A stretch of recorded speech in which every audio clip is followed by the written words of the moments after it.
So I just poured myself a glass of whiskey over ice, and I highly recommend all of you sip and talkers out there, grab a drink, get comfortable, and settle in. Oh, absolutely. It is a whiskey kind of day. It really is.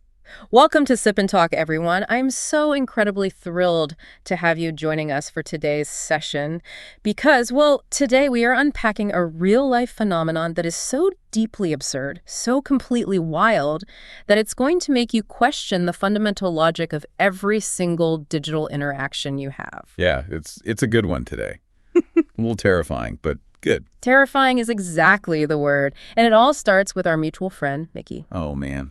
Poor Micky. Right. Honestly, this situation is a masterpiece of modern tragedy. I was literally in tears laughing on my couch when he told me, but then a very real chill went down my spine. It's the perfect modern fable. Micky's experience is essentially a high-stakes, real-world stress test of the entire social media ecosystem. Exactly. So let me set the stage for you guys listening. Micky recently matched with a woman on a dating app. And, based on his curated profile, this woman perceived him as this ultimate, flawless, high-cold male god. Which, to be fair to him, he knows how to take a good photo. Oh, for sure. He had the perfect moody lighting, the impeccably tailored jacket. He's staring off into the distance like he's, contemplating the future of artificial intelligence or something. Very tech bro meets GQ model. Totally. He looked like an untouchable, highly aesthetic guy. But here is the twist. Micky didn't want to start a genuine connection based on an optical illusion. He wanted to be authentic. Which is, quite frankly, a phenomenally dangerous move in today's digital economy. Oh, it was a fatal error. Completely voluntarily, he sent her a vlog that he filmed of himself during a recent trip to Europe. He voluntarily handed over the raw, unedited backstage footage. I still can't believe he did that.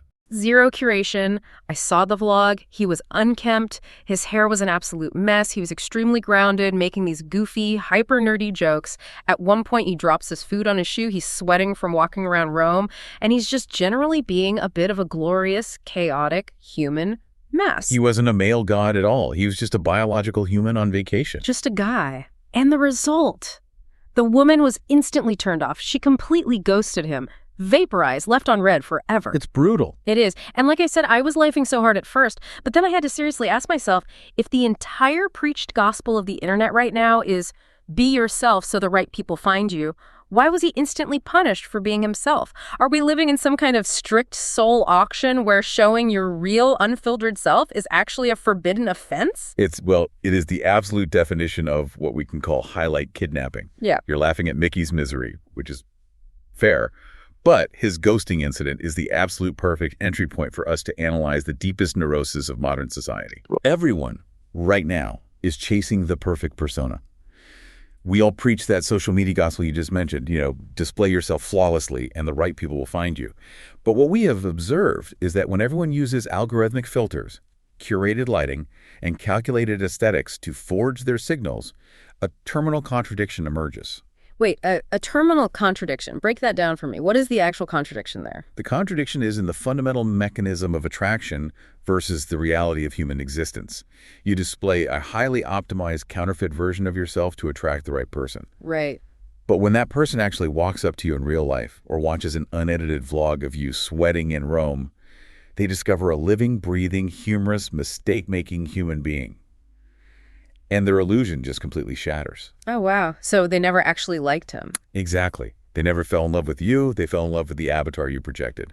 So the contradiction is that the very tool you use to attract connection is the exact thing that guarantees the connection will fail when reality eventually sets in. That is so depressing. So how should we actually position social media in our lives? Well, this is a question highly worth pondering today. We need to peel this back layer by layer, looking through three distinct lenses. Okay, what's the roadmap? First, we have to look at the massive friction between the digital prosthetic and the backstage footage. Why do platforms demand perfection while society demands authenticity? And how does Mickey's funny vlog actually act as an expensive mechanism to clear the lane of the wrong people? Oh, I like that, clearing the lane. Yeah. Second, we need to explore the dynamic resume versus the soul playground. This is where we look at the extreme danger of using corporate brand KPIs to audit your own personal life. Which we are all guilty of, by the way. Oh, 100%. Yeah. And finally, the exquisite fake versus pure authenticity. We really have to understand why the courage to show your messy reality is the true algorithm-proof superpower. I love that framing so much. Let's jump straight into that first lens, the friction between the digital prosthetic and the backstage footage. You've called this the signaling paradox, and honestly, it feels completely maddening to me. It is maddening. It's designed to be. Because the platforms we use every single day literally reward perfection. The algorithm gives you the dopamine hit, the high engagement, the thousands of likes when you post a highly curated, perfectly lit photo. But at the exact same time, cultural discourse is constantly yelling at us, be authentic, show your real self, stop being so fake. It's an unwinnable trap. It really is. How are we supposed to navigate that? It is a brilliantly designed psychological trap. What you're describing is the structural paradox of the modern digital experience. You have the platform's mathematical algorithm physically pulling you toward aesthetic perfection and society's moral discourse pulling you toward raw authenticity. Pulling you into completely opposite directions. Right. And when a human brain is caught between these two opposing forces, it creates a severe psychological state known as posting ennui, or display exhaustion. Display exhaustion. Man, that perfectly describes the feeling of staring at a draft post for 20 minutes and then just deleting the app. Yes, because your brain is running a subconscious risk analysis in real time. If you show an imperfect reality, say a messy desk, a failed recipe, or a bad hair day, you risk being judged by the masses as not trying hard enough or just being boring.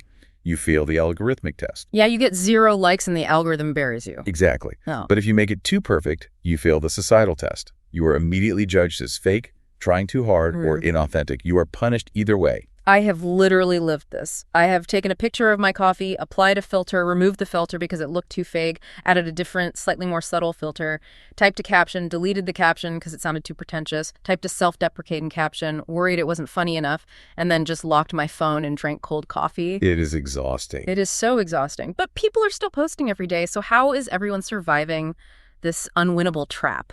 Well, by mutating their behavior. People have adapted by developing a highly manipulative technique that sociologists refer to as the strategic authentic. The strategic authentic. What is that? Because society punishes pure, messy reality, but simultaneously claims to hate perfect filters, people have learned to share curated vulnerability. It is a tiny, highly controlled, acceptable flaw wrapped up in an exquisite package. Oh, I know exactly what you mean. It's the I woke up like this selfie where someone is casually wearing $300 designer loungewear, bathed in perfect golden hour sunlight, but they have one single strand of hair slightly out of place to prove they're real. Precisely. Or the CEO who posts a long essay about how they failed today by working too hard and forgetting to eat lunch. You're signaling, look how real and vulnerable I am. But the vulnerability itself is an exquisite performance. It's totally fake. It's the illusion of reality, which is almost more insidious than obvious perfection, because it weaponizes authenticity. It's a humble brag disguised as a confession. But let me push back on this whole concept of needing to be visible in the first place. If the golden rule is display yourself to be found, but we are only displaying a digital prosthetic, this fake, curated, strategically authentic self made of algorithmic parts, aren't we basically guaranteeing that the people who find us will be entirely wrong for our actual real souls? That is the ultimate visibility versus judgment trap. The algorithm demands visibility. To exist in the modern economy, whether that's social or professional, you must be visible. Right. If you're not online, you don't exist. Exactly. But visibility invites severe panoptic public judgment. You are suddenly opening yourself up to critiques regarding your physical appearance, your lifestyle, and the speed of your success. So you put on the armor of the digital prosthetic, but your pushback highlights the exact tragedy here. You are attracting an audience for a play you don't actually want to star in. Yes. You get hired for a job you pretended to want, or you go on a date with someone who wants the fake you. Like Micky. Right. Exactly like Micky. But how does this scale? What happens when billions of people are all wearing these digital prosthetics at the same time? To understand the collective psychological impact, we have to look at how analysts have recently discussed the concept of the algorithm as an extreme amplifier. The mechanism of the algorithm does not show you the average Tuesday morning of a normal, flawed person. It mathematically filters out the mundane.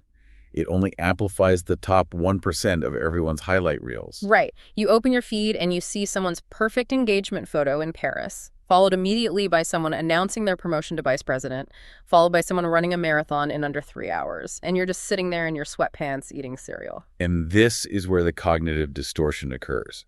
Because you are constantly comparing your own unedited, mundane, behind-the-scenes footage to a highly concentrated, artificially generated stream of everyone else's extreme highlight reels, your brain begins to mistake survivor bias for normal life. Explain that mechanism for me. How does survivor bias work in this specific context? So, survivor bias is a logical error where you only concentrate on the people or things that made it past a certain selection process, and you ignore those that did not, typically because of their lack of visibility. Okay. In the digital world, the algorithm only selects the most extreme, positive, aesthetic moments to show you. Your brain, which evolved in small tribes where you saw everyone's daily reality, isn't equipped to process this. It assumes the feed is an accurate representation of the tribe. Oh, that makes so much sense. Yeah, so you start to deeply believe on a neurological level, everyone is rich, beautiful, and wildly successful except me. Which leads to massive depression. And digital isolation. We replace actual, messy, fulfilling human interaction with the silent, resentful consumption of perfect lives. We isolate ourselves because we feel unworthy of participating in the hyper-aesthetic society we see on our screens. So applying this mechanism back to Micky. Micky's dating profile was pure digital prosthetic. He beat the algorithm, he got the visibility, but the second he took the prosthetic off and showed his backstage vlog, he was instantly penalized. He broke the rules of the extreme amplifier. And that brings us to the sociological deconstruction of this male god illusion. Because what happened to Micky isn't just a funny anecdote about a bad date. It is a structural anthropological crisis. We can actually elevate his tragedy using major sociological and economic theories to understand exactly why the woman's brain rejected him so violently. I love when we get into the heavy theory. Where do we start? Let's start with Erving Goffman's dramaturgy, often called the theater theory. The theater theory. Okay, lay it on me. Goffman proposed that all human social life is essentially a theatrical performance. We manage our identities by dividing our world into two distinct areas. First, we have the front stage. The front stage. Right. This is where we perform our polished personas for an audience. We know we are being watched, so we act according to the highly specific scripts and expectations of society. So the front stage is the dating app profile, the tailored jacket, the perfect lighting, the mysterious gaze. He is performing the script of the desirable, modern bachelor. Precisely. And then we have the backstage. This is where the performer can relax, drop the character, step out of the costume, get messy, and be completely unpolished. The backstage is where you spill soup on yourself, make terrible puns, and walk around with uncombed hair. Which is exactly what his European vlog was. It was pure backstage. Now, sociologically speaking, Goffman notes that a successful performance relies on keeping the audience strictly out of the backstage. Micky's mistake wasn't that he was inherently unappealing. His critical error was bringing raw backstage footage directly into a front stage display case. He crossed the streams. He committed a severe breach of theatrical protocol. For the viewer, the woman on the app, this caused a catastrophic performance breakdown. A performance breakdown. I love this concept. Let's see if I can translate this with an analogy. Go for it. It's like, okay, you are sitting in this hyper-curated, incredibly pretentious, dimly lit Michelin star restaurant. The menu is made of hand-pressed paper. You are expecting edible foam, imported caviar, and tiny tweezed microherbs. For setting the scene, I like it. Right. And then suddenly, the head chef comes bursting out of the kitchen, swinging doors, covered in flour, sweating profusely, eating a massive, greasy slice of cheap pepperoni pizza, and laughing with his mouth full. The illusion is completely shattered. The front stage has collapsed. But I have to say, honestly, I would much rather hang out with the chef eating the pizza. Oh. And that is a perfectly valid personal preference. But the mechanism we are analyzing is why the woman on the app didn't want to hang out with the chef. You might prefer the pizza, but her brain was deeply neurologically conditioned by the front stage expectations. Okay, fair enough. And this condition is perfectly explained by our second theory, Jean Baudrillard's concept of hyperreality. Hyperreality. That sounds like a sci-fi movie concept. Like The Matrix. What does that actually mean? Baudrillard was a French sociologist who argued that in our modern, heavily media-saturated world, symbols and images no longer merely represent reality, they actually replace it. We create simulations of reality that are so compelling, so flawless, that the simulation becomes more real to us than the physical reality itself. This is hyperreality. So you're saying the dating app profile isn't just a picture of Micky anymore, it has become its own independent entity. Yes.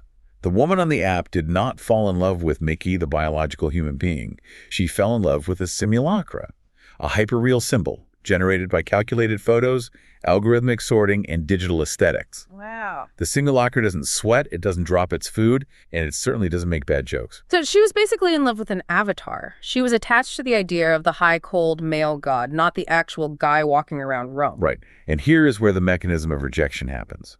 When the real Mickey, the messy, chaotic biological entity, violently collided with the hyperreal symbol she had built in her mind, her brain couldn't process it. She fled. That is wild. Baudrillard would argue that modern humans are slowly losing the cognitive capacity to love real, flawed people.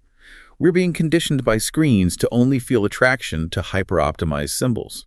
The real Mickey was too chaotic for a brain trained on seamless digital perfection. That is genuinely terrifying. We are literally training our neurobiology to reject human connection.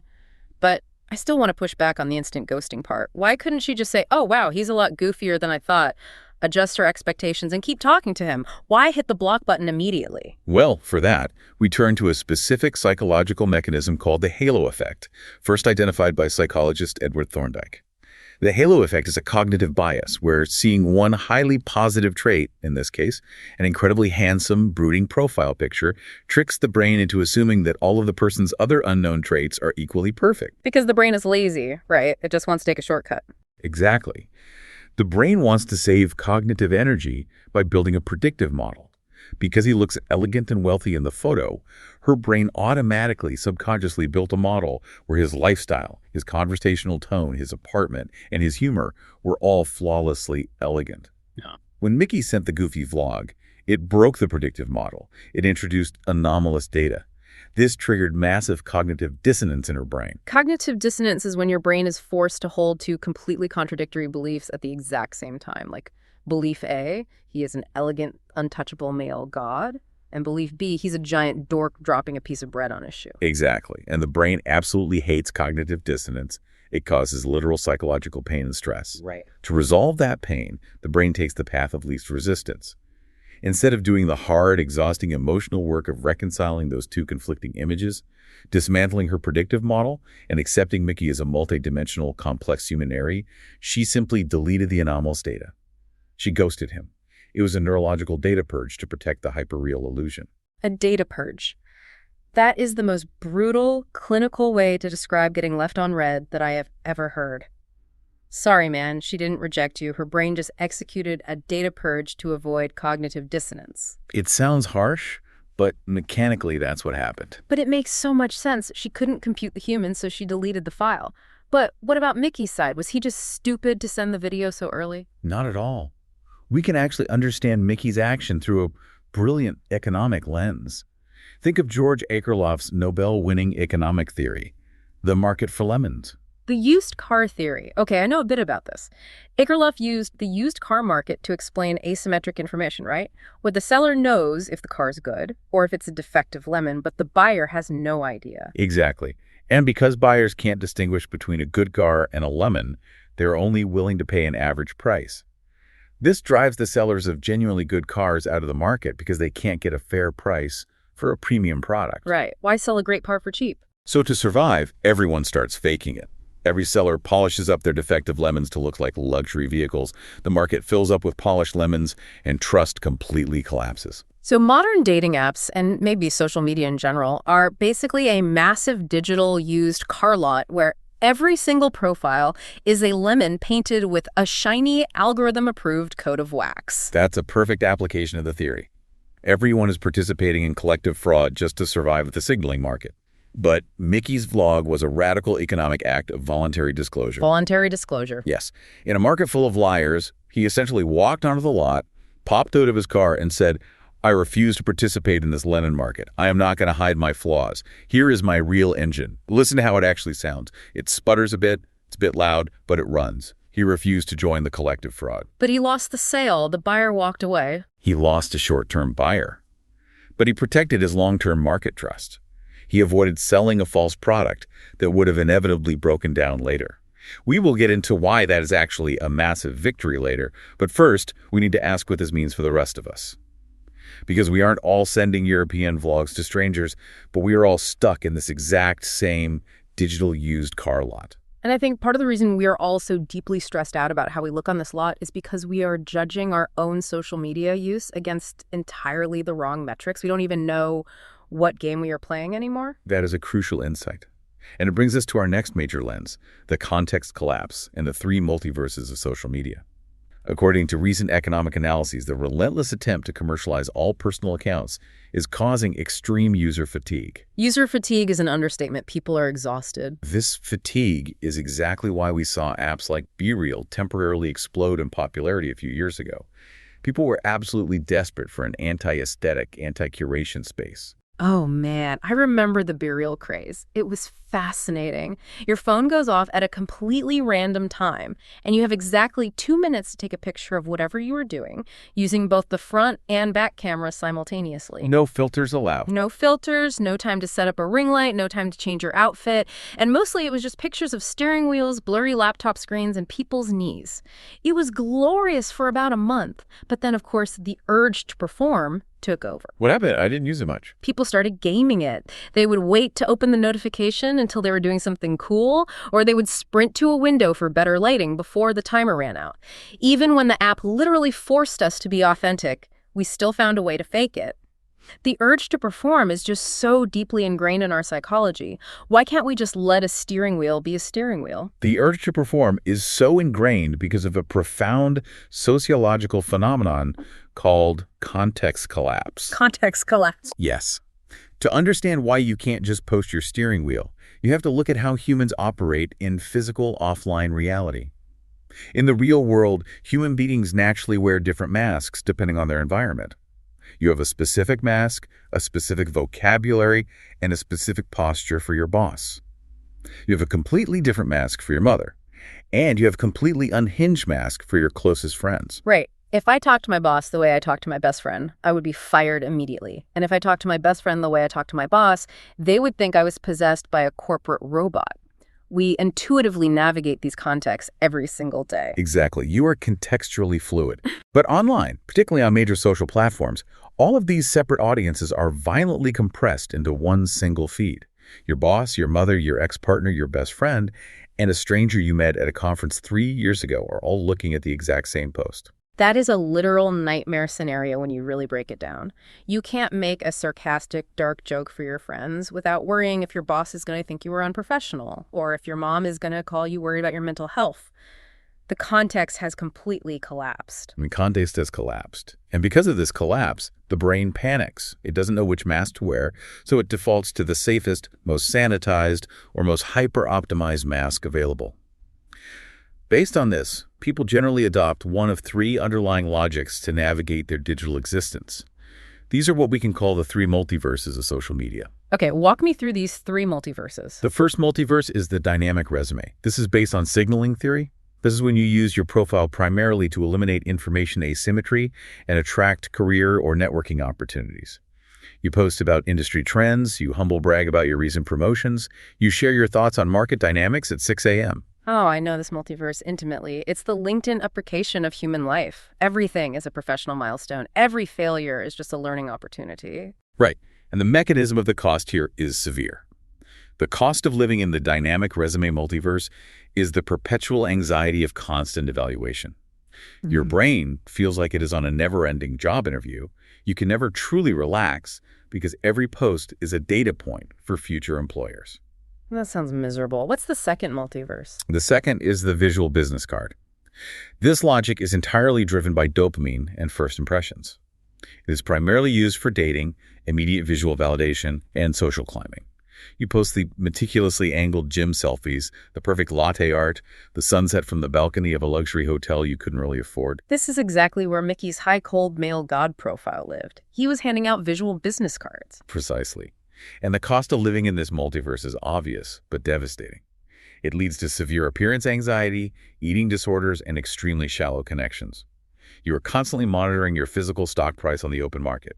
You view your body and your lifestyle purely as aesthetic commodities. And the third? The third multiverse is treating your life as a digital asset.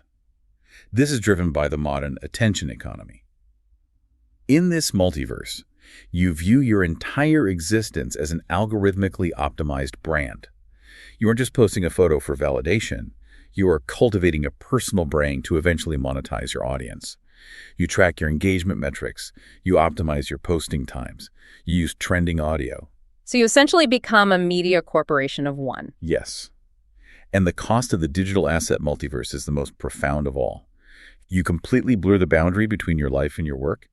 You lose the fundamental freedom of authentic expression because every thought, every meal, every vacation is audited for its potential return on investment. This framework makes so much sense. But here's where I get tripped up, and I think a lot of people listening to our Sip and Talk session today feel this exact same tension. Let's say I actively reject those three multiverses.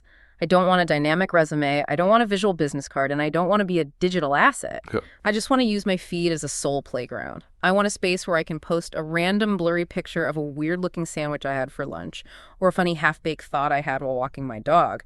But when I open the app to post my blurry sandwich, I am immediately confronted by an endless feed of everyone else treating their profiles like a Forbes cover shoot or a Vogue editorial spread.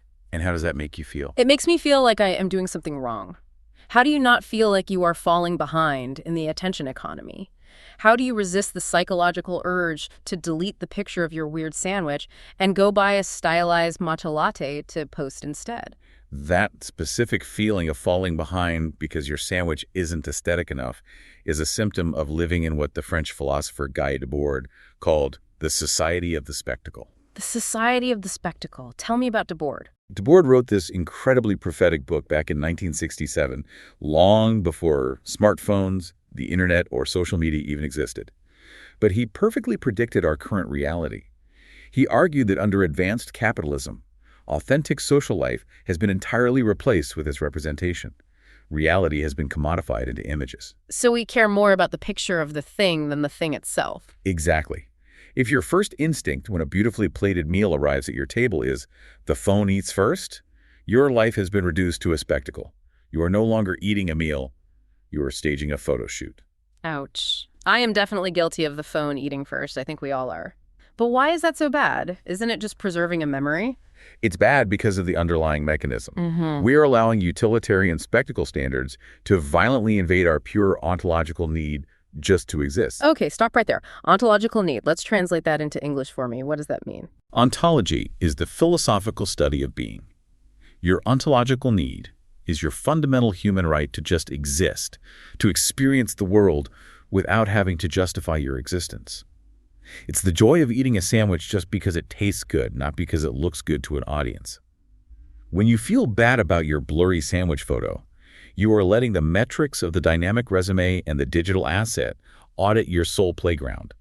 You are applying corporate brand KPIs as key performance indicators to your private joy. Wow. We are basically conducting hostile performance reviews on our own leisure time. Hey, your sandwich didn't generate enough engagement this quarter. We are going to have to put your lunch on a performance improvement plan. That sounds like a fast track to a complete mental breakdown. Which brings us to a really dark reality, the severe psychological toll of maintaining these exquisite fakes. Yes, the toll is immense. And to deeply understand the mechanism of this toll, we have to look at the work of the contemporary philosopher Byung-Chul Han. He wrote a brilliant book called The Burnout Society. The Burnout Society. That sounds like the title of my autobiography. What is his core thesis? Han argues that the fundamental paradigm of human society has shifted. Historically, we lived in a disciplinary society. In a disciplinary society, we were exploited by others. Think of a factory boss yelling at you to work faster, or a dictator forcing compliance. The pressure came from the outside. But today, we have moved into an achievement society. And the dark twist of the achievement society is that we now eagerly and voluntarily exploit ourselves. We are our own factory bosses. Exactly. The exploitation is internalized. We act as our own PR managers, our own auditors, our own harsh critics. We are constantly checking our digital KPIs. How many likes did this get? How many new followers did I gain today? Does this post match my aesthetic vibe? Am I optimizing my reach? Why did that person view my story but not like my post? We whip ourselves into complete exhaustion trying to maximize our own digital value. It's like we've built a high-security prison for ourselves, but we're also the warden holding the keys, and we refuse to let ourselves out. That is a very precise metaphor. Han actually describes this using the concept of the digital panopticon. A panopticon. That's a specific type of prison design, right? Yes, originally designed by Jeremy Bentham in the 18th century. A panopticon is a circular prison with a guard tower in the center. The cells are lit up, but the guard tower is dark. The inmates can be watched at any given moment, but they never know when they are actually being watched. Because of this uncertainty, they begin to police their own behavior constantly. They internalize the guard. Oh, that is chilling. So how does that map to our phones? In the digital panopticon, the surveillance isn't coming from a guard in a physical tower. It's coming from the algorithmic gaze, the endless scrolling feed of our peers, and our own internalized pressure to perform. You never know who is looking at your profile or when they are looking, so you curate everything just in case. We are trapped in a state of constant, exhausting self-surveillance. And the ultimate tragedy is, in this panopticon, we forget who we actually are. The mask becomes the face. We become the character we are playing. But I have to ask, what happens to the actual physical life we are living while we are so busy managing the PR of our digital lives? What happens to the real world? The real world gets consumed. It leads to what we call the objectification of the self. Think about the mechanism of daily life. Eating a delicious meal, reading a profound book, or taking a quiet walk in nature are supposed to be deeply subjective, internal, personal experiences. But in the burnout society, these experiences are stripped of their intrinsic value. They are no longer about the experience itself. They become merely raw materials to be extracted, processed, and turned into a digital asset to prove your taste to the panopticon. Okay, let me make sure I'm grasping this. You are saying I'm not reading a 500-page book to actually learn something or enjoy the story. I'm reading the book so I can take an aesthetic photo of the cover sitting next to an overpriced cup of coffee to signal to my followers that I am a deep intellectual person. I'm extracting the book for social currency. Exactly. You are objectifying yourself and your experiences into a product on a digital shelf. But here is the critical structural insight. When you objectify yourself into a product, you only attract consumers. Let that sink in for a second. When you objectify yourself into a product, you only attract consumers. You do not attract genuine connections. You don't. Consumers will evaluate you purely based on your packaging. And what do consumers do when a shinier, newer product comes along? They abandon the old one without a second thought. This is why relationships built on these curated platforms feel so incredibly fragile. This makes me think about the massive trust cost in society right now. Because it's not a secret anymore, right? Everyone knows exactly how easy it is to fake a perfect life. We all have the exact same apps on our phones. We all have access to AI filters that can sharpen our jawlines, remove our blemishes, alter our body proportions, and even generate entirely fake backgrounds so it looks like we are sipping espresso in Paris when we are actually sitting in our messy living room. Because absolutely everyone knows the game is rigged, being too perfect has actually become a massive red flag. This is a major shift. The Harvard Business Review recently published an extensive piece on this exact phenomenon, calling it the rise of imperfect marketing. They observed that in a market completely saturated with perfect, hyper-curated, AI-generated-looking influencers and corporate brands, consumers are experiencing massive trust fatigue. The mechanism of aspiration is broken down. Perfection is no longer aspirational. It is deeply suspicious. It is the uncanny valley of lifestyles. When I see a profile where every single photo is professionally lit, the caption is corporate level flawless, and there isn't a single hair out of place, my immediate thought isn't, wow, what an amazing, successful person. My immediate gut level thought is, what are they hiding? Who are they really? Are they a sociopath or just deeply insecure? And that is exactly why pure, unfiltered relatability has become a highly scarce, premium social currency. Let's look at how this applies to high-stakes environments like hiring and dating. If an employer sees a resume that is too perfect, with zero gaps, zero failures, and flawless corporate speak, they dig deeper because they assume it's sanitized. They want to know how the person handles failure. In dating, a flawless profile creates an immediate psychological barrier. It feels like a trap. Which brings us right back to our guy, Mickey. When we reevaluate Mickey through this lens of trust fatigue, his messiness, his goofy vlog, his unkempt hair, his dropped food is actually the only definitive proof that he is real. Yes. He proved he was a biological human being, not an AI script designed to extract attention. But wait, if he proved he was real and perfection is suspicious, why did he still get ghosted? We seem to be circling back to the contradiction. How do we survive this landscape without becoming a fake, but without getting rejected like Mickey? We can't all just delete our apps, throw our phones in the ocean, and go live in the woods. No, retreating isn't a viable option for most people. We have to learn to break the matrix from within. We need to implement what I call the anti-counterfeiting test. To survive this landscape, you have to fundamentally shift your psychological paradigm. You have to move away from the mindset that Humor, or messiness, is a deduction of points, and adopt the mindset that humor is an unpriced premium asset. Okay, let's unpack that carefully, because if I drop a piece of bread on my shoe in a vlog, my brain screams, "You look like an idiot, deduct 10 points from your social score." How on earth is that a premium asset? It goes back to evolutionary biology and the economic concept of the unforgeable cost. In the digital age, anyone can fake a perfect photo. It costs absolutely nothing but a few seconds with a filter app. It is a cheap signal. But almost no one can fake the courage to laugh at themselves when they mess up. Almost no one can fake genuine, spontaneous, witty humor. Mickey's humor, his willingness to look a little foolish on camera, is a premium, unforgeable signal. Because it requires actual vulnerability and real-time intelligence to be genuinely funny and self-deprecating. You cannot put an AI filter on a personality. You can't prompt ChatGPT to give you spontaneous, situational, comedic timing in a video. Precisely. And because it is unforgeable, it acts as an automatic, highly efficient filter. It filters out superficial people. The woman who ghosted him didn't reject him because he wasn't good enough. She failed his anti-counterfeiting test. She was looking for a cheap, predictable counterfeit. She didn't have the cognitive or emotional capacity to handle the premium reality. Oh, that completely reframes the rejection. He didn't lose. She failed the test.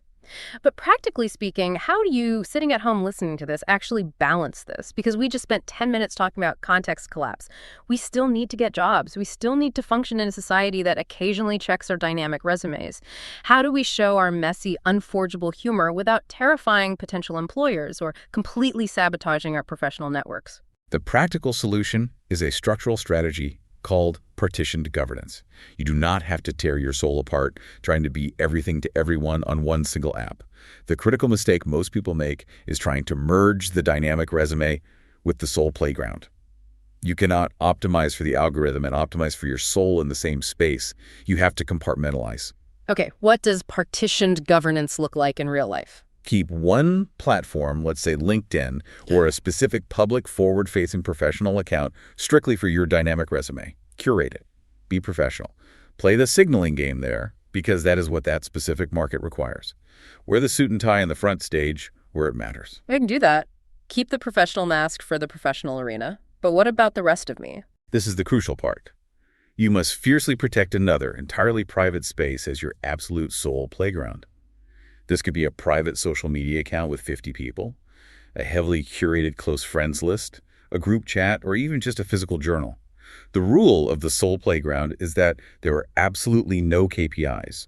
There's no audience optimization. This is where you post the pure, messy, goofy, unfiltered documentation of your biological life. By partitioning your governance, you satisfy the societal demand for professional signaling while protecting your psychological core from the panopticon. I love the idea of partitioned governance. It's like having a highly secure, messy vault for your actual personality and a nicely decorated, minimalist waiting room for the public. But what if you want to play the game on your main feed? What if you want to exist in the public sphere, but you want to do it on your own terms without feeling like a total fake? Then you deploy a psychological tactic known as the contrast effect, paired with what we call upgraded humor. If you want to rebel against the algorithm while still maintaining a powerful presence, you use contrast to create massive intrigue. How does the contrast effect work? Imagine a creator or a professional who posts goofy, real, unpolished content 90% of the time. They are known for being a bit messy and authentic. But then, randomly, they drop one high-fashion, incredibly aesthetic, perfectly lit photo with absolutely zero explanation. Oh, the whiplash. The audience wouldn't know what to do with that. Exactly. The whiplash creates a disruption in the feed. It shows the audience that you can play the perfect aesthetic game, but you simply choose not to most of the time.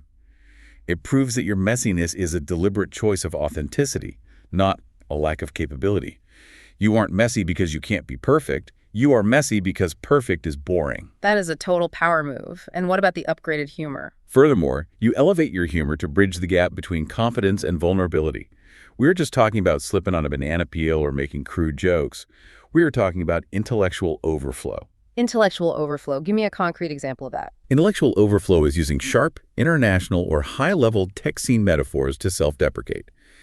Instead of just saying, "I'm so clumsy today," which is basic, you say, "My physical coordination is currently experiencing severe packet loss and high latency."